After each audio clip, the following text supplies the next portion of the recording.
আসসালামু আলাইকুম বন্ধুরা, তো আপনারা কেনে আছে আশা করি ভালো আছে। তো আমার পিছফালে চাইছে যে এইটো এতিয়া বাউল মুচিত কিন্তু এতিয়া গান গাই আছে, তো খুবই ধুনীয়া লাগিছে তাৰ গানটো। তো আপোনালোকে চাওক, তেওঁ যে গান গায়, তো আমাৰ অসমত ইমান ধুনীয়া ধুনীয়া তেওঁ যে গান গায়, খুবই ধুনীয়া লাগে, তাৰ গানটো খুবই ধুনীয়া লাগে আমাৰ মাজত।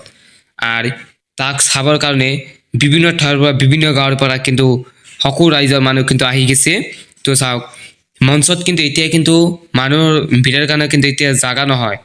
তো চাওক, খুবই ধুনীয়া লাগিছে তাক গানটো গাবৰ কাৰণে। তো চাওক কিমান মানুহ আহিছে, বিভিন্ন ঠাইৰ পৰা মানুহ আহিছে। তো আপোনালোকক এইটো মই লাইভৰ জৰিয়তে দেখাই দি আছোঁ যে, তো এইটো হ'ল পালাজি কণাৰপাৰা বৰপেটা ডিষ্ট্ৰিক্ট। 24 তাৰিখৰ পৰা আৰম্ভ হৈছে, 30 তাৰিখলৈ শেষ হৈ যাব। তেওঁ আহিছে 29 তাৰিখ ডিচেম্বৰ মাহ 2024। তো তেওঁৰ গানটো খুবই ধুনীয়া লাগিছে। তো মই কমিটিৰ সদস্যক মই ধন্যবাদ জনাওঁ যে এনেকৈ সুন্দৰ প্ৰগ্ৰাম যে আপোনালোকে চলাই আছে, তো খুবই ধুনীয়া লাগিছে মোক। তো এতিয়ালৈ কোনো গণ্ডগোল হোৱা নাই। তো আপোনালোকে দোৱা কৰিব যে কোনো যেন গণ্ডগোল নহয়। মই দোৱা কৰোঁ আপোনালোকে এনেকৈ আৰু ভৱিষ্যত সুন্দৰকৈ প্ৰগ্ৰামটো চলাই